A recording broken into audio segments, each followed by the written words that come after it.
Hello everyone, welcome to this class and welcome to अपना सपना JRF. आज की क्लास में हम कार्बोहाइड्रेट मेटाबॉलिज्म का पार्ट नंबर 6 पढ़ने वाले हैं, जिसमें हम पढ़ेंगे पेंटोज फॉस्फेट पाथवे या फिर इसी को हम बोलते हैं हेक्सोज मोनोफॉस्फेट पाथवे। और ये हमारी बायोकेमिस्ट्री सीरीज का 14th वीडियो है और कार्बोहाइड्रेट मेटाबॉलिज्म का पार्ट नंबर 6 है। चलिए क्लास को शुरू करते हैं और देखते हैं पेंटोज फॉस्फेट पाथवे क्या होता है। ठीक है, तो देखो सबसे पहली बात कि पेंटोज फॉस्फेट पाथवे, जिसको हम पीपीपी पाथवे मतलब पीपीपी भी बोलते हैं, उसमें सबसे पहले हम पढ़ेंगे कि ये पाथवे होता क्या है, ये पाथवे सेल में क्यों रन होता है और रन होता है तो कहाँ पर होता है और कैसे होता है। ये चारों चीज़ें कवर करने के बाद ये टॉपिक भी हमारा अच्छे से कवर हो जाएगा। तो सबसे पहले जान रहे हैं कि पेंटोज फॉस्फेट पाथवे क्या होता है। ठीक है, तो यहाँ मैं तुम्हें डिटेल में नहीं बता रही हूँ, बस एक ओवरव्यू दूंगी। डिटेल में हम पढ़ेंगे 4th पार्ट में कि वो कैसे होता है। सो पेंटोज फॉस्फेट पाथवे में हम ग्लूकोज को लेते हैं और ग्लूकोज को कन्वर्ट किया जाता है 5 कार्बन की शुगर में और NADPH में। और ग्लूकोज में भी यहाँ पर ग्लूकोज 6 फॉस्फेट लिया जाता है और फिर इसको कन्वर्ट करते हैं 5 कार्बन की शुगर में और NADPH में। ठीक है, तो यानी कि इस पाथवे से हमें जो प्रोडक्ट मिले हैं, शायद सेल के अंदर इन प्रोडक्ट्स की रिक्वायरमेंट है, तभी तो ये साइकिल रन हो रही है।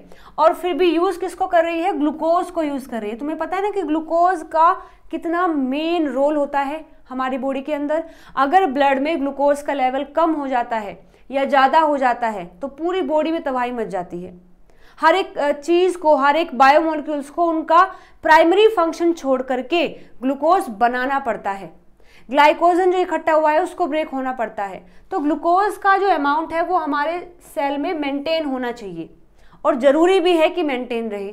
अब अगर हम उस ग्लूकोज को निकाल करके, जो कि इतने सारी मशक्क़तों के बाद बना है, उस ग्लूकोज को अगर हम यूज़ करके बना रहे हैं 5 कार्बन की शुगर और NADPH, तो इसका मतलब है कि ये भी हमारे सेल में ज़रूरी है। तो इन जरूरी चीज़ों को बनाने के लिए ही ये पाथवे रन होता है कि जो हमारे पास ग्लूकोज है उससे हम 5 कार्बन शुगर, क्योंकि ग्लूकोज तो क्या होती है 6 कार्बन शुगर है, उससे हम बना रहे हैं 5 कार्बन शुगर और NADPH। तो अभी मैं आपको बताऊंगी कि ये पाथवे क्यों होता है। ये तो हमने जान लिया कि क्या होता है, जिसमें कि ग्लूकोज 6 फॉस्फेट को 5 कार्बन की शुगर में कन्वर्ट किया जाता है और NADPH में कन्वर्ट किया जाता है। This is the pathway. तो अब हम जानने वाले हैं कि ये पाथवे क्यों होता है, क्योंकि इस पाथवे में ये 2 कंपोनेंट बन रहे हैं और जैसे ही मैं आपको इन दोनों कंपोनेंट का फंक्शन बताऊंगी बॉडी में, तो आप तुरंत समझ जाएंगे कि कितना ज़रूरी है ये पाथवे हमारी बॉडी में होना, कितना ज़रूरी है। ठीक है, तो देखो अब जान रहे हैं कि वाई पेंटोज फॉस्फेट पाथवे अकर। तो अभी हमने पढ़ा है कि इस पाथवे से हमें मिलती है 5 कार्बन शुगर मिलती है, जिसको हम बोलते हैं पेंटोज शुगर, और साथ में हमें मिल रहा है NADPH। तो इस पाथवे के 2 नाम अभी हम पढ़ के आए हैं। इसको हेक्सोज मोनोफॉस्फेट पाथवे भी बोलते हैं और उसको पेंटोज फॉस्फेट पाथवे भी बोलते हैं। ऐसा इसलिए कि देखो हेक्सोज मोनोफॉस्फेट पाथवे इसलिए क्योंकि इसमें जो हम सबस्ट्रेट ले रहे हैं वो कैसा है, हेक्सोज है, यानी 6 कार्बन का है। मोनोफॉस्फेट यानी एक ही फॉस्फेट है। तो देखो यहाँ ग्लूकोज 6 फॉस्फेट हमने लिया, ग्लूकोज इज 6 कार्बन और फॉस्फेट कितने हैं, एक ही है और वो भी 6th पोजीशन पर है। तो हेक्सोज मोनोफॉस्फेट पाथवे इसलिए बोला है क्योंकि यहाँ पर जो सबस्ट्रेट है वो हेक्सोज मोनोफॉस्फेट है। और पेंटोज फॉस्फेट पाथवे क्यों बोला है, क्योंकि इसमें जो प्रोडक्ट बन रहा है वो पेंटोज फॉस्फेट है। यानी पेंटोज का मतलब होता है 5 कार्बन शुगर और उस पर भी फॉस्फेट होता है, जिसका नाम अगर मैं बताना चाहूँ तो ये राइबोज 5 फॉस्फेट होती है। तो ये देखो राइबोज क्या है, 5 कार्बन से बनी हुई शुगर है और उस पर भी एक ही फॉस्फेट है जो कि इसके 5th कार्बन पर लगा हुआ है। तो सबस्ट्रेट हेक्सोज मोनोफॉस्फेट है तो पाथवे का नाम रख दिया, प्रोडक्ट पेंटोज फॉस्फेट है तो इसी पर भी पाथवे का नाम रख दिया गया है। ठीक है, तो पेंटोज फॉस्फेट पाथवे से हमें 2 प्रोडक्ट मिल रहे हैं, 5 कार्बन शुगर एंड NADPH। इनका फंक्शन देखते हैं कि इनका काम क्या है। अगर इस पाथवे में ये बने हैं ग्लूकोज को यूज करके, तो इनका मेन फंक्शन है क्या, ये करते क्या है हमारी बॉडी में। तो देखो 5 कार्बन शुगर की बात कर रहे हैं, जिसमें कि ribose 5 phosphate is the example. मतलब जो पेंटोज शुगर बनती है वो राइबोज 5 फॉस्फेट है। इसका काम क्या है, ये यूज किया जाता है for the synthesis of nucleotide, monomer of DNA and RNA. आपको पता है कि हमारे सेल में डीएनए का कितना बड़ा रोल है। सेल में अगर डीएनए नहीं होगा तो सेल एक तरीके से सरवाइव नहीं कर पाएगा, क्योंकि सेल के अंदर जो डीएनए है, जो ये न्यूक्लियस वाला पार्ट है, दिस इज द कंट्रोलर और the brain of the cell. और उस डीएनए को, उस आरएनए को बनाने के लिए हमें रिक्वायरमेंट होती है न्यूक्लियोटाइड की, और न्यूक्लियोटाइड को बनाने के लिए हमें रिक्वायरमेंट होती है राइबोज, या फिर अगर आरएनए है तो राइबोज, और अगर डीएनए है तो डीऑक्सीराइबोज। बाकी बनती इसी से ही है डीऑक्सीराइबोज भी। तो बेसिकली हमें इस 5 कार्बन शुगर की रिक्वायरमेंट है टू फॉर्म डीएनए और आरएनए। जैसे आपने अगर पढ़ा है स्ट्रक्चर के बारे में तो आपको पता होगा कि जो डीएनए का मोनोमर है या फिर आरएनए का जो मोनोमर है उसको बोलते हैं न्यूक्लियोटाइड, और न्यूक्लियोटाइड में फॉस्फेट होता है, पेंटोज शुगर होती है और ये बेस होता है। तो यहाँ पर ये जो पेंटोज शुगर लगी है ये कहाँ से आई है, ये पेंटोज फॉस्फेट पाथवे में जो 5 कार्बन शुगर बनी है वहाँ से आई है। तो अगर ये पाथवे नहीं चलेगा तो ये शुगर नहीं बनेगी, ये शुगर नहीं बनेगी तो न्यूक्लियोटाइड नहीं बनेगा, न्यूक्लियोटाइड नहीं बनेगा तो डीएनए आरएनए नहीं बनेगा, और डीएनए आरएनए अगर नहीं है तो सेल नहीं है, सेल नहीं है तो हम नहीं है। ठीक है, आगे देखो और क्या फॉर्म करता है, for the synthesis of NAD and NADP. आपने सुना होगा इनके बारे में, हमने बहुत सारे एंजाइम पढ़े हैं। मोस्टली जो डीहाइड्रोजनेज वाले एंजाइम होते हैं उन्हें ऑक्सीडेशन भी करना होता है, रिडक्शन भी करना होता है। तो ये जो एनएडी है, एनएडीपी है, ये किस तरीके से एक्ट करते हैं, ये रिड्यूसिंग एजेंट की तरह और ऑक्सीडाइजिंग एजेंट की तरह काम करते हैं। तो ये क्या है, हमारे जो रिएक्शंस होती हैं, जो बहुत ज़रूरी रिएक्शंस हैं हमारी बॉडी में। एग्जाम्पल लें तो टीसीए साइकिल है, क्रेब्स साइकिल है, बेहद ज़रूरी साइकिल है। अगर वो बंद हो गई तो अगेन हम सरवाइव नहीं कर पाएंगे। उस साइकिल में कई सारे एंजाइम हैं जिनको एनएडी चाहिए अपने रिएक्शन को कंप्लीट करने के लिए एज अ को फैक्टर की तरह। तो उन रिएक्शन में जो एंजाइम्स हैं उन एंजाइम्स को एनएडी, एनएडीपी ये सब चाहिए अपने एज अ को फैक्टर की तरह। तो इन एनएडी और एनएडीपी को बनाने में भी पेंटोज शुगर का रोल है। जैसे आप डायग्राम देखेंगे, ये डायग्राम है एनएडी का और ये है एनएडीपी का। बस इतना डिफरेंस होता है कि एनएडीपी में जो ये शुगर हमने ली है पेंटोज शुगर, उस पर जो सेकंड कार्बन है वहां पर फॉस्फेट आ जाता है, इसमें नहीं होता। तो एनएडी की फुल फॉर्म क्या है, निकोटिनामाइड एडेनिन डाई न्यूक्लियोटाइड। तो यहाँ ये एडेनिन है और ये 2 फॉस्फेट लगी हैं, 2 पेंटोज शुगर है और ये निकोटिनामाइड है। तो ये एनएडी बन गया है। सेम स्ट्रक्चर है, बस यहाँ जो अपनी पेंटोज शुगर है उसके सेकंड कार्बन पर यहाँ फॉस्फेट आ गया है, तो इट विल बी एनएडीपी। तो इनको बनाने में देखो पेंटोज शुगर यहाँ है, पेंटोज शुगर यहाँ है, पेंटोज शुगर है और पेंटोज शुगर है। तो इन्हें बनाने के लिए भी पेंटोज शुगर चाहिए। जैसे एफएडी है, अगेन ये भी एक्ट करता है एज अ कोफैक्टर, और को एंजाइम ए भी। इनके स्ट्रक्चर भी अगर आप देखोगे तो समझोगे कि वहाँ पर भी हमें पेंटोज शुगर की रिक्वायरमेंट है। अगर एफएडी के स्ट्रक्चर की बात करते हैं तो देखो एफएडी में यहाँ पर ये एडेनिन होता है, अगेन ये देखो पेंटोज शुगर होती है, यहाँ फॉस्फेट होते हैं और ये रिंग होती है कंप्लीट। तो यहाँ जो पेंटोज शुगर है अगेन उसकी रिक्वायरमेंट है for the formation of FAD, और एफएडी क्या है, कोफैक्टर की तरह काम करता है। यहाँ ये डायग्राम मैंने ऐसे लगा दिया है कि एफएमएन और एफएडी में क्या डिफरेंस है। तो इस पूरे स्ट्रक्चर में अगर हम केवल इस पार्ट की बात कर रहे हैं, केवल इतने पार्ट की बात कर रहे हैं, तो इसको बोलते हैं एफआर, एफआर यानी राइबोफ्लेविन। और अगर मैं यहाँ पर एक फॉस्फेट भी ऐड कर देती हूँ तो ये बन जाता है एफएमएन यानी फ्लेविन मोनोन्यूक्लियोटाइड। और अगर मैं यहाँ ये पेंटोज शुगर और ये एडेनिन भी ऐड कर देती हूँ तो ये बन जाता है एफएडी यानी फ्लेविन एडेनिन डाई न्यूक्लियोटाइड। ठीक है, तो एफएडी के फॉर्मेशन में भी इसका रोल है। आगे जो कोएंजाइम हमें पढ़ते हैं, कोएंजाइम ए, ये कोएंजाइम ए में भी आप देख सकते हैं कि पेंटोज शुगर का रोल है। तो ये सारे नहीं बनेंगे अगर पेंटोज फॉस्फेट पाथवे में जो 5 कार्बन शुगर है वो नहीं बनेगी तो। ठीक है, तो देख लिया कितना जरूरी काम है। अब सेकंड की बात करते हैं। जो सेकंड प्रोडक्ट बना है NADPH, ध्यान देना कि ये NADPH है ना कि NADH। NADH तो सेल में कई जगह बन जाते हैं, जैसे जो क्रेब्स साइकिल है, ग्लाइकोलिसिस है, वहां बन ही रहे हैं। लेकिन आप देखेंगे कि NADPH बस कुछ पाथवे ही ऐसे हैं जिनमें NADPH बनता है, जैसे एग्जाम्पल के लिए ये जो पेंटोज फोस्फेट पाथवे है।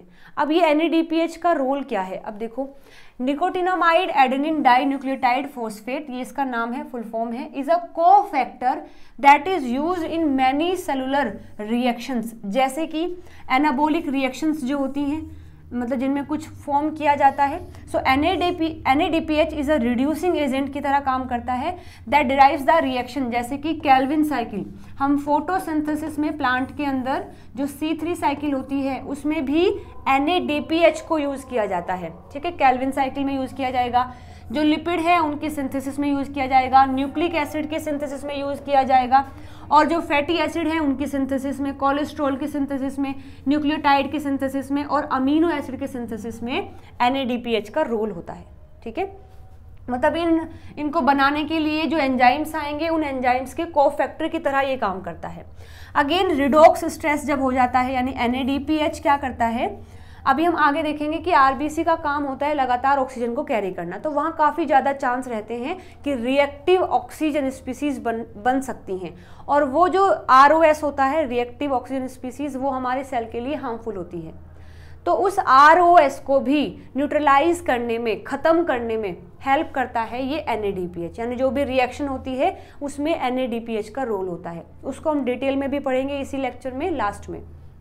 तो NADPH प्रोटेक्ट करता है सेल को from the redox stress. Redox stress का मतलब है जो ROS बनता है उससे प्रोटेक्ट करता है, by reducing the oxidized glutathione and thioredoxin. इसके बारे में हम अभी पढ़ेंगे इसी लेक्चर में कि ग्लूटाथायोन का कैसे रोल होता है इन ROS को न्यूट्रलाइज करने में, और वहाँ रोल होता है NADPH का, ठीक है। NADPH is used by NOx to generate the superoxide. ये बिल्कुल कॉन्ट्राडिक्टरी बात हो गई है कि यहाँ तो हम कह रहे हैं कि NADPH को हम इस्तेमाल कर रहे हैं जो ROS है या फिर जो सुपर ऑक्साइड्स हैं उनको ख़त्म करने में, लेकिन यहाँ इस केस में हम सुपर ऑक्साइड बना रहे हैं NADPH से।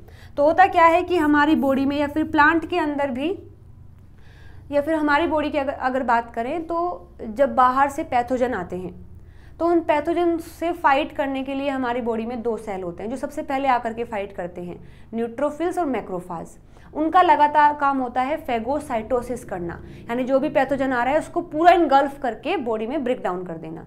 तो जब वो इनगल्फ करते हैं उसको, वहाँ पर इन ROS का रोल होता है। ये ROS क्या करते हैं, उस पैथोजन को किल करने में हेल्प करते हैं इन न्यूट्रोफिल्स एंड मैक्रोफाज। तो न्यूट्रोफिल्स है जैसे मैक्रोफाज है, वहाँ पर ये NADPH यूज़ किया जाता है to form the superoxides. लेकिन कुछ सेल ऐसे हैं जिनको ROS से खतरा है, जैसे कि RBC, तो वहाँ पर जहाँ खतरा है वहाँ उनको ख़त्म करने में हेल्प करेगा, और जहाँ हेल्पफुल है वहाँ उनको बनाने में हेल्प करेगा, ठीक है। तो ROS जहाँ बननी चाहिए वहाँ बनाएगा, और जहाँ नहीं बननी चाहिए वहाँ नहीं बनने देगा। तो ये काम होता है NADPH का, ठीक है। सो अब हमने देख लिया है कि जो प्रोडक्ट हमें पेंटोज फोस्फेट पाथवे से मिल रहे हैं वो सेल के लिए बेहद ज़रूरी हैं, तो ये पाथवे भी ज़रूरी है, ठीक है। अब हमने इतना जान लिया है, अब तुम कन्विंस्ड हो कि हाँ ये पाथवे बॉडी के लिए ज़रूरी है, और कैसे होता है, क्यों होता है, वो अब हम देखेंगे। तो कहाँ पर होता है, बात आ गई है कहाँ होगा। तो अगर मैं बात करती हूँ, for most organism the pentose phosphate pathway takes place in the cytosol. But अगर प्लांट्स की बात करते हैं तो पेंटोज फोस्फेट पाथवे के कुछ स्टेप्स प्लास्टिड में हो जाते हैं। मतलब बाकी अगर ऑर्गेनिज्म की बात करें तो वहाँ तो साइटोसोल में होते हैं, बट प्लांट के केस में PP पाथवे के कुछ स्टेप्स प्लास्टिड में होते हैं। ये पॉइंट मेन है, तुम्हें याद रखना है। अगर बात की जाए ऑर्गन के बिहाफ पर, तो ऑलमोस्ट सभी ऑर्गन इस पाथवे को करते हैं, ठीक है। तो ऑर्गन के बिहाफ पर सभी ऑर्गन करेंगे, और ऑर्गन में भी जो सेल है उस सेल में भी साइटोसोल में पेंटोज फोस्फेट पाथवे रन होता है। चलिए अब लास्ट बारी आ गई है कि ये पाथवे होता कैसे है, उसमें किस तरीके से ये 5 कार्बन शुगर बनी है, NADPH कैसे बना है। तो इस पाथवे को हम 2 पार्ट में डिवाइड करके पढ़ते हैं। एक पाथवे जिसमें ऑक्सीडेशन हुआ है ग्लूकोज का, यानी जो सबस्ट्रेट हमने लिया है, और एक पाथवे जिसमें ऑक्सीडेशन नहीं हुआ है। तो बेसिकली पेंटोज फॉस्फेट पाथवे को दो फेज में पढ़ा जाता है, ऑक्सीडेटिव फेज और non oxidative phase. Oxidative phase में ग्लूकोज 6 फॉस्फेट का ऑक्सीडेशन होता है, साथ में ये एक रिवर्सिबल स्टेप है। यहाँ पर जो एंजाइम्स काम करेंगे वो एक ही डायरेक्शन में काम कर पाते हैं, दोनों डायरेक्शन में काम नहीं कर पाएंगे, यानी ऑक्सीडेटिव फेज इरिवर्सिबल स्टेप्स से बना होता है। यहाँ पर फॉर्म होता है राइबोलोज 5 फॉस्फेट, राइबोलोज ना कि राइबोज। इस फेज में राइबोलोज 5 फॉस्फेट बनता है और 2 NADPH बनते हैं। कैसे बनते हैं वो देखेंगे, ठीक है। तो यहाँ 3 एंजाइम्स की रिक्वायरमेंट होती है। ऑक्सीडेटिव फेज के लिए 3 स्टेप्स होते हैं और तीनों स्टेप के लिए यूनिक एंजाइम्स की रिक्वायरमेंट होती है। सबसे पहले आता है ग्लूकोज 6 फॉस्फेट डीहाइड्रोजनेज, फिर आता है ग्लूकोनोलेक्टोनेज और फिर आता है ग्लूकोनेट डीहाइड्रोजनेज। ये 3 एंजाइम्स हैं जो ऑक्सीडेटिव फेज में आते हैं। यहाँ पर ऑक्सीडेशन होता है ग्लूकोज 6 फॉस्फेट का, इरिवर्सिबल स्टेप्स होते हैं और इसमें फॉर्म होता है राइबोलोज 5 फॉस्फेट एंड 2 NADPH, ठीक है। जो नॉन ऑक्सीडेटिव फेज होता है, इसमें ये जो 5 कार्बन की शुगर बनी है उसको फिर से कन्वर्ट कर दिया जाता है 6 कार्बन की शुगर में। अब ये तो थोड़ा सा गड़बड़ हो गया कि यहाँ हम 6 से 5 कर रहे हैं, मतलब 6 कार्बन से 5 कार्बन की बना रहे हैं और फिर इसमें 5 से फिर 6 की बना रहे हैं, तो ये तो एक दूसरे के अपोजिट हो गए हैं। बट ये अपोजिट नहीं है, ये डिपेंड करता है कि किस सेल में ये पाथवे रन हो रहा है। अगर कोई ऐसा सेल है कि जिसमें DNA RNA की रिक्वायरमेंट थोड़ी ज़्यादा हो रही है, यानी वहाँ पर जो सेल है वो डिवाइड करने वाला है, तो जब डिवाइड करता है तो हमें पता है कि DNA का रेप्लिकेशन होता है और DNA के रेप्लिकेशन के लिए हमें न्यूक्लियोटाइड की रिक्वायरमेंट है और न्यूक्लियोटाइड के लिए हमें जो 5 कार्बन शुगर है उसकी रिक्वायरमेंट है। तो ऐसे सेल में जो ऑक्सीडेटिव फेज है ये ज़्यादा होगा और ये थोड़ा कम रहेगा। अब ऐसा नहीं है कि ये हो गया है तो ये होना ही होना है, नहीं, ये भी हो सकता है, किसी सेल में ये ज़्यादा हो सकता है, ये कम हो सकता है, किसी सेल में ये कम हो सकता है, ये ज़्यादा हो सकता है, किसी सेल में ये दोनों बराबर भी चल सकते हैं, ठीक है। तो कोई ऐसा सेल है जिसको जो डिवाइडिंग फेज में है, जिसको डिवाइड करना है, उसे अपना DNA भी डुप्लीकेट करना पड़ेगा और DNA डुप्लीकेशन के लिए न्यूक्लियोटाइड की रिक्वायरमेंट है, न्यूक्लियोटाइड के लिए पेंटोज फॉस्फेट पाथवे की पेंटोज शुगर की रिक्वायरमेंट है। तो वहाँ पर ऑक्सीडेटिव फेज ज़्यादा चलेगा और जो ये जो नॉन ऑक्सीडेटिव है ये कम चलेगा। लेकिन अगर कोई ऐसा सेल है जो कि फिलहाल ग्रो कर रहा है, ग्रोथ फेज में है, तो उसको ज़्यादा ग्लूकोज की रिक्वायरमेंट है, तो वहाँ पर ऑक्सीडेटिव फेज से जो 5 कार्बन की शुगर बनी है उसको फिर से 6 कार्बन की शुगर में कन्वर्ट कर दिया जाता है, ताकि फिर वो 6 कार्बन की शुगर ग्लाइकोलिसिस में जा करके ATP की फॉर्मेशन कर सके और ATP से वो प्लांट फिर वो सेल अपने आप को ग्रो कर सके। तो ये डिपेंड करता है कि कौन से सेल में ये पाथवे चल रहा है, ठीक है। सो यहाँ पर जो 5 कार्बन की शुगर बनी है उसको कन्वर्ट कर दिया जाता है 6 कार्बन की शुगर में प्लस 3 कार्बन की शुगर में। ये पूरा पाथवे हम देखेंगे कि कैसे होता है। ये एक रिवर्सिबल फेज है, मतलब ये इसमें जो पाथवे होते हैं वो रिवर्सिबल हो सकते हैं, जबकि यहाँ पर इरिवर्सिबल होते हैं। यहाँ फॉर्मेशन होती है 3 कार्बन, 4 कार्बन, 5 कार्बन, 6 कार्बन और 7 कार्बन में जो मोनोसेक्राइड्स होते हैं उनकी फॉर्मेशन होती है, यानी इस पाथवे के दौरान ये सारे इंटरमीडिएट की फॉर्म में बनते हैं, ठीक है। यहाँ पर 2 एंजाइम्स इन्वॉल्व किए जाते हैं, जैसे यहाँ पर 3 थे, यहाँ पर 2 होते हैं, ट्रांसक्यूटोलेज एंड ट्रांसएल्डोलेज। ट्रांसक्यूटोलेज एंड ट्रांसएल्डोलेज, ये 2 एंजाइम्स यहाँ पर इस्तेमाल होते हैं। तो अभी हम पढ़ रहे हैं ऑक्सीडेटिव फेज को, कि ऑक्सीडेटिव फेज क्या होता है। तो देखो यहाँ पर पहले ही बताया है कि ऑक्सीडेशन ऑफ ग्लूकोज 6 फॉस्फेट, हमारा जो प्रोडक्ट सबस्ट्रेट है ये है ग्लूकोज 6 फॉस्फेट, ठीक है। और ये है क्या, ये हेक्सोज मोनोफॉस्फेट है। सबसे पहले यहाँ पर ग्लूकोज 6 फॉस्फेट डीहाइड्रोजनेज आया और आकर के इसको शॉर्ट में हम G6PD बोलते हैं और उसको काम करने के लिए मैग्नीशियम की रिक्वायरमेंट होती है। और यहाँ पर NADP को कन्वर्ट कर दिया जाता है, रिड्यूस किया जाता है NADPH में, क्योंकि यहाँ इसका ग्लूकोज 6 फॉस्फेट का ऑक्सीडेशन हुआ है तो किसी का रिडक्शन भी करना पड़ेगा। रिडक्शन के लिए हम लेके आते हैं NADP को। NADP फिलहाल अपनी ऑक्सीडाइज फॉर्म में है, तो जब यहाँ इसका ऑक्सीडेशन होता है तो NADP का रिडक्शन होता है और उसको कन्वर्ट कर दिया जाता है NADPH में, और यहाँ हमें मिल जाएगा फोस्फोग्लूकोनोलेक्टोन। 6-फॉस्फोग्लूकोनोलेक्टोन हमें यहाँ पर मिलता है। अब इस एंजाइम को किया जाता है hydrolyzed with the help of gluconolactonase. इस एंजाइम की हेल्प से इस कंपाउंड का हाइड्रोलिसिस किया जाता है, जिससे कन्वर्ट हो जाता है 6-फॉस्फोग्लूकोनेट में। 6-फॉस्फोग्लूकोनेट में कन्वर्ट हो जाता है। इसी सब्सटेंस की फॉर्मेशन की वजह से हम इस पाथवे को फॉस्फोग्लूकोनेट पाथवे भी बोलते हैं।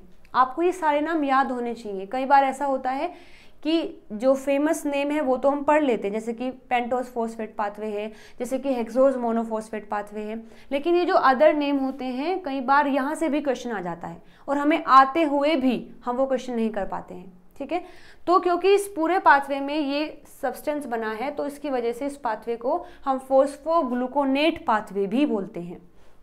फिर यहाँ पर इसका फिर से ऑक्सीडेशन होता है और इस 6-फॉस्फोग्लूकोनेट को कन्वर्ट कर दिया जाता है राइबुलोज 5-फॉस्फेट में। तो ये जो फॉस्फोग्लूकोनेट है ये 6 कार्बन का कंपाउंड है और ये जो राइबुलोज 5-फॉस्फेट बना है ये 5 कार्बन का कंपाउंड है, यानी यहाँ पर डी कार्बोक्सिलेशन भी हुआ है। यानी यहाँ पर क्या हुआ है, डी कार्बोक्सिलेशन, तो यहाँ CO2 भी निकलता है। और ये CO2 कौन सा निकला है, ये जो ग्लूकोज हमने ली थी उसका जो फर्स्ट कार्बन है वो फर्स्ट कार्बन निकलता है एज आ CO2। यहाँ से भी क्वेश्चन आ जाता है कि इस कंपाउंड में जो हमने लिया है उसका कौन सा कार्बन CO2 की फॉर्म में निकला है। तो यहाँ पर ग्लूकोज 6-फॉस्फेट का first carbon as a CO2 की फॉर्म में निकल गया है। बाकी जो 5 कार्बन बचे हैं उन्होंने राइबुलोज 5-फॉस्फेट बना दिया है। ठीक है, और यहाँ ऑक्सीडेशन हुआ है इसका, तो किसी का रिडक्शन भी करना पड़ेगा। किसका किया हमने, अगेन NADP का हमने रिडक्शन कर दिया NADPH में। यहाँ जो एंजाइम आएगा दिस इज कॉल्ड 6-फॉस्फोग्लूकोनेट डीहाइड्रोजिनेज। जो ऑक्सीडेशन रिडक्शन रिएक्शंस चलती हैं वहाँ पर मोस्टली डीहाइड्रोजिनेज एंजाइम ही यूज किए जाते हैं। तो this is called oxidative pathway. Oxidative pathway में हमने ग्लूकोज 6-फॉस्फेट देना है और हमें मिलता क्या है, देखो नेट रिजल्ट हमें क्या मिला है, 2 मोल ऑफ NADPH मिले हैं। यहाँ देखो एक ये और एक ये, फर्स्ट स्टेप पर और थर्ड पर 2 mole of NADPH and 1 CO2 मिली है और हमें 1 मोल ऑफ राइबुलोज 5-फॉस्फेट मिला है इन द ऑक्सीडेटिव फेज। ठीक है, तो ये ऑक्सीडेटिव फेज हो गया है। अब बारी है नॉन ऑक्सीडेटिव फेज की। तो नॉन ऑक्सीडेटिव फेज में क्या होता है, यहाँ पर 2 एंजाइम्स इन्वॉल्व होते हैं, ट्रांसकीटोलेज एंड ट्रांसएल्डोलेज। ट्रांसकीटोलेज 2 कार्बन की यूनिट को ट्रांसफर करता है और जो एल्डोलेज है ट्रांसएल्डोलेज ये 3 कार्बन की यूनिट को ट्रांसफर करता है। नॉन ऑक्सीडेटिव फेज में होता क्या है, अभी जो ऑक्सीडेटिव फेज में ये 5 कार्बन का कंपाउंड बना है, ऐसे हम 2 ले लेते हैं, 5 कार्बन प्लस 5 कार्बन, और 5 कार्बन में हम क्या करेंगे, यहाँ यूज करेंगे ट्रांसकीटोलेज। ट्रांसकीटोलेज 2 कार्बन की यूनिट को ट्रांसफर करता है। तो ये ट्रांसकीटोलेज इस 5 कार्बन से 2 कार्बन यहाँ शिफ्ट कर देगा। तो ये पहले 5 था, 2 यहाँ से आ गई तो 7 हो गए हैं, तो 7 कार्बन की शुगर बनेगी, प्लस ये कितनी रह जाएगी, ये 3 कार्बन की रह जाएगी। ठीक है, और अगेन ये रिवर्सिबल है, ये इससे इसमें भी कन्वर्ट हो सकता है। अब जो हमें यहाँ से मिला है 7 कार्बन प्लस 3 कार्बन, फिर यहाँ हम अप्लाई करते हैं ट्रांसएल्डोलेज। ट्रांसएल्डोलेज क्या करता है, ये 3 कार्बन की यूनिट को ट्रांसफर करता है। तो यहाँ 7 कार्बन से 3 यहाँ ट्रांसफर कर दिए जाते हैं। ठीक है, हाँ, तो यहाँ से 3 उठा करके यहाँ कर दिया है, तो पहले यहाँ 3 थे, अब ये 6 कार्बन की शुगर बन गई है और यहाँ कितने बचेंगे, 4 कार्बन बचेंगे, यहाँ 4 कार्बन की शुगर मिलेगी। इसके बाद देखो ये हमने अगेन क्या है, ये रिवर्सिबल है। फिर यहाँ हमने ये जो 6 कार्बन लिया है और ये जो 4 कार्बन लिया है, इसमें से ये जो 4 कार्बन है इसको रखेंगे, प्लस में एक 5 कार्बन की शुगर को और रखेंगे। ठीक है। फिर हम यहाँ पर लेंगे ट्रांसकीटोलेज, यहाँ ट्रांसकीटोलेज लेंगे। ट्रांसकीटोलेज क्या करता है, वेट मैंने थोड़ी गड़बड़ की है क्या,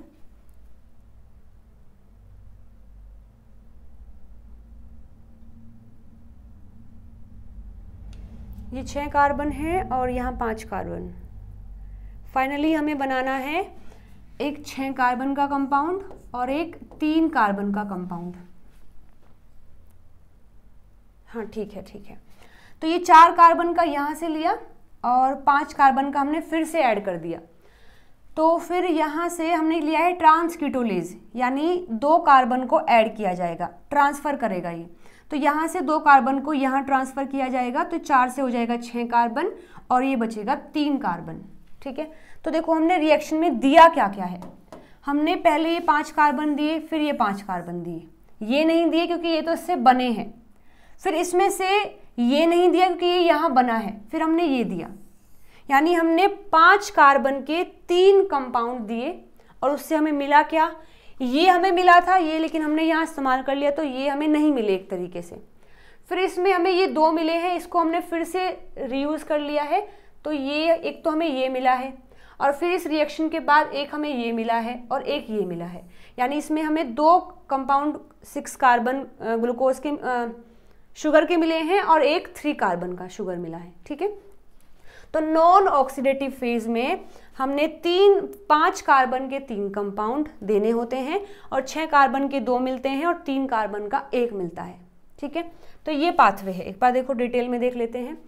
अभी जो ऑक्सीडेटिव फेज में ये राइबुलोज 5 फॉस्फेट बना था, आपको याद होगा अभी हम पढ़ के आए थे। अब ये राइबुलोज 5 फॉस्फेट के 2 फेट होते हैं, डिपेंड करता है कौन सा एंजाइम आया है। अगर यहाँ एंजाइम आता है राइबुलोज 5 फॉस्फेट आइसोमेरेज, तो वो इसको कन्वर्ट कर देता है राइबोज 5 फॉस्फेट में। और अगर यहाँ एंजाइम काम कर रहा है राइबुलोज 5 फॉस्फेट 3 एपिमेरेज, तो ये बनता है जाइलुलोज 5 फॉस्फेट में। दोनों 5 कार्बन के कंपाउंड है, डिपेंड करता है कौन सा एंजाइम आकर के एक्ट कर रहा है। ठीक है। अब ये दोनों ही जो बने हैं 5 कंपाउंड का, ये भी 5 कंपाउंड का, उन दोनों को मैं जोड़ रही हूँ। जैसे अगेन यहाँ हमने लिया था ना 5 कार्बन 5 कार्बन, तो यहाँ पर एक 5 कार्बन ये है, एक 5 कार्बन ये है, और एंजाइम हमने कौन सा लिया, ट्रांसकीटोलेज, जो कि 2 कार्बन को ट्रांसफर करता है। अब वो यहाँ से 2 कार्बन को ट्रांसफर कर देगा, तो ये 5 कार्बन का था, 2 यहाँ से आ गए यानी 7, तो उसको बोलेंगे स्यूडोहेप्टुलेज 7 फॉस्फेट, जो कि एक 7 कार्बन कंपाउंड है। और ये कन्वर्ट हो जाएगा 3 कार्बन में, यानी ग्लिसरॉल्डिहाइड 3 फॉस्फेट, जो कि 3 कार्बन का है। अगेन इन दोनों को इस्तेमाल करेंगे और यहाँ यूज करेंगे ट्रांस एल्डोलेज। ये क्या करता है, ये 3 कार्बन को ट्रांसफर करता है, तो यहाँ से 3 कार्बन को यहाँ ट्रांसफर किया जाएगा और ये कन्वर्ट हो जाएगा फ्रक्टोज 6 फॉस्फेट में, यानी 6 कार्बन के कंपाउंड में ये कन्वर्ट हो गया है। और यहाँ पर ये रह जाएगा 4 कार्बन का, यानी इरिथ्रोज 4 फॉस्फेट, तो ये 4 कार्बन का कंपाउंड बन गया है। इसके बाद ये देखो यहाँ बना था ना 6C और 4C, अब उसमें से ये जो 4C है इसमें हम फिर से ऐड करेंगे 5C, तो ये 4C था, इसमें फिर से हमने एक 5 कार्बन कंपाउंड ऐड कर दिया, दैट इज सेलुलोज 5 फॉस्फेट। यहाँ अप्लाई कर दिया ट्रांसकीटोलेज।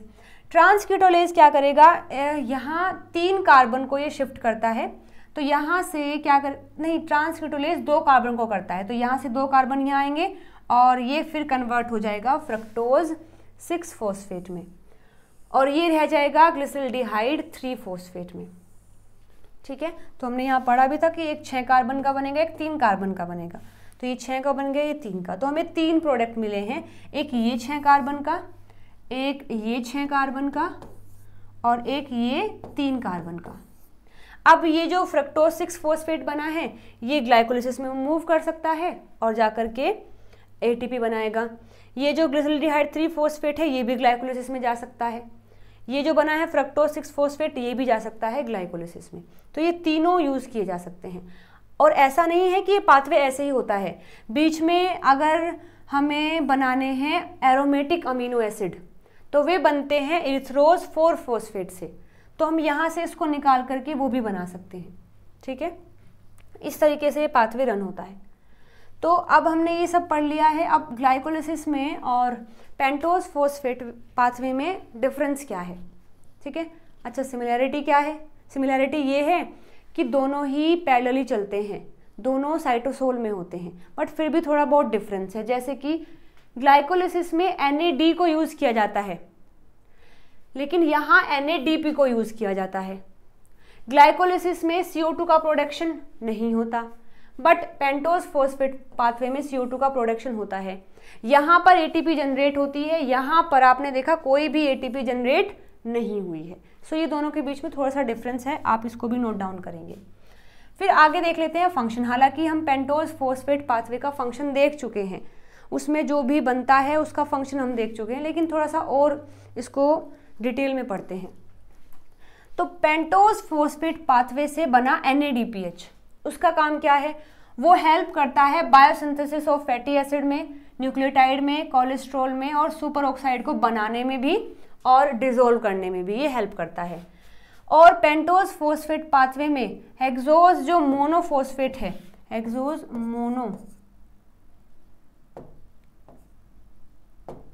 मोनोफॉस्फेट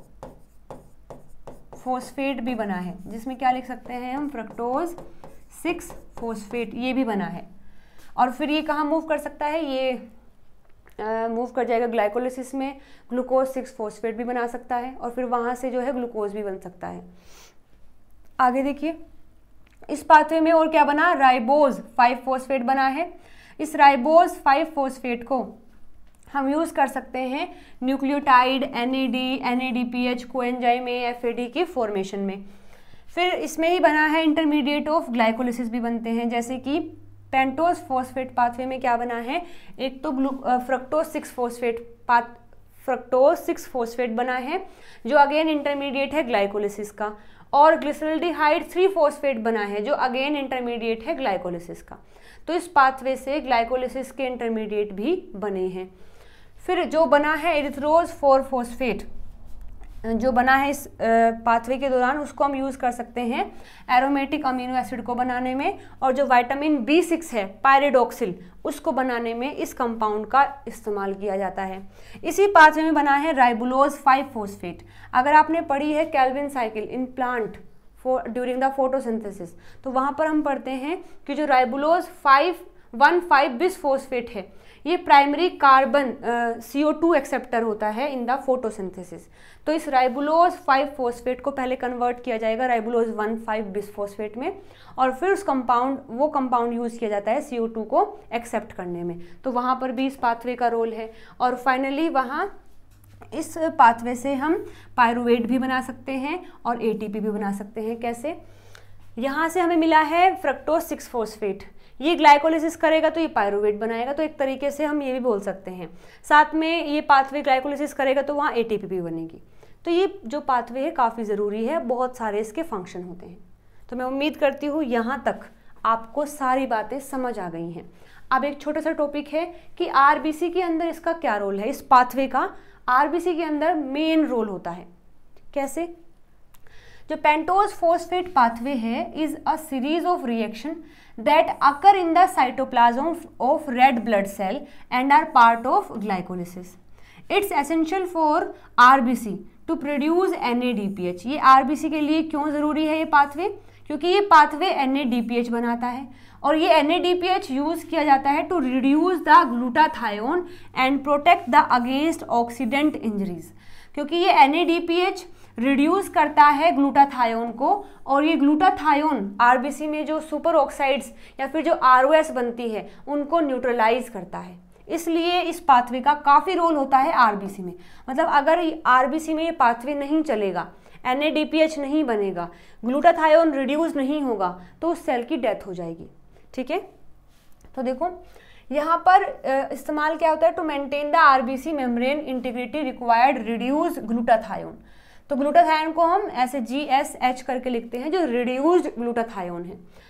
तो ग्लूटाथायोन होता क्या है? बेसिकली एक ट्राईपेप्टाइड है, जिसमें कि 3 अमीनो एसिड्स होते हैं, एक ग्लूटामाइल, एक सिस्टीनाइल और एक ग्लाइसिन। और ये हेल्प करता है H2O2, जो कि एक टॉक्सिक कंपाउंड है, ROS है, उसको एलिमिनेट करने में। क्योंकि अगर H2O2 रहेगा तो ये जो आरबीसी की मेम्ब्रेन है उसको मेंटेन नहीं रखने देता, जिससे कि सेल ब्रेक हो जाता है, उसकी डेथ हो जाती है। ठीक है, तो पाथवे चलता कैसे है? सबसे पहले पेंटोज फोस्फेट पाथवे हुआ आरबीसी के अंदर, उसने क्या किया, NADP को कन्वर्ट कर दिया NADPH में। अभी हम देख के आए कैसे बनता है। अब ये जो NADPH है ये क्या हो गया, रिड्यूस्ड हो गया है। अब ये फिर से ऑक्सीडाइज होगा और अपने इलेक्ट्रॉन देगा, किसको देगा, ये अपने इलेक्ट्रॉन देगा ऑक्सीडाइज्ड ग्लूटाथायोन को। तो ये जो NADPH है पहले रिड्यूस हो गया था, यहाँ से रिड्यूस हुआ, फिर से उसको ऑक्सीडाइज कर दिया गया और इसने अपने इलेक्ट्रॉन दे दिए ऑक्सीडाइज्ड ग्लूटाथायोन को। तो ग्लूटाथायोन क्या था, ऑक्सीडाइज था, इलेक्ट्रॉन लेते ही ये हो जाता है रिड्यूस्ड ग्लूटाथायोन बन जाता है। अब ये जो रिड्यूस्ड ग्लूटाथायोन है ये फिर से ऑक्सीडाइज होगा और अपने इलेक्ट्रॉन इस रिएक्शन के लिए देगा और H2O2 को कन्वर्ट कर देता है 2H2O में। यानी इस पाथवे ने क्या किया, H2O2 को न्यूट्रलाइज कर दिया है।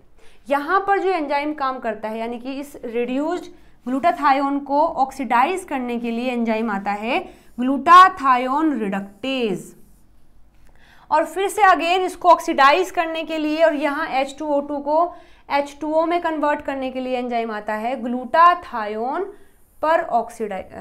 पेरोक्सीडेज। ठीक है, यहाँ आएगा ग्लूटाथायोन रिडक्टेज और यहाँ आएगा ग्लूटाथायोन पेरोक्सीडेज। तो ये पूरा पाथवे पेंटोज फोस्फेट पाथवे के रिस्पॉन्स में ही चलता है। यहाँ से ये बनेगा, फिर ये बनेगा, फिर ये होगा और ये होगा, तो जो आरबीसी है वो अपने आप को मेंटेन कर पाएगा, क्योंकि वहाँ ROS कम बनेंगे तो वो भी उसको अपने आप को मेंटेन करेगा। तो ये पाथवे का रोल होता है आरबीसी के अंदर। हालांकि हर एक सेल के अंदर ही है, बट आरबीसी में इसका मेन रोल होता है। आरबीसी में ये नहीं होगा कि चल भी सकता है, नहीं भी चलेगा हमेशा, क्योंकि आरबीसी को सर्वाइव करना है, ऑक्सीजन को ट्रांसफ़र करना है, तो यहाँ ये पाथवे चलता रहता है।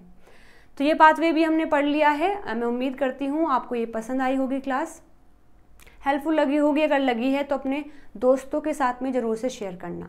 चलिए फिर आज के लिए इतना ही, मिलते हैं कल एक नए टॉपिक के साथ में। Till then bye bye, take care everyone.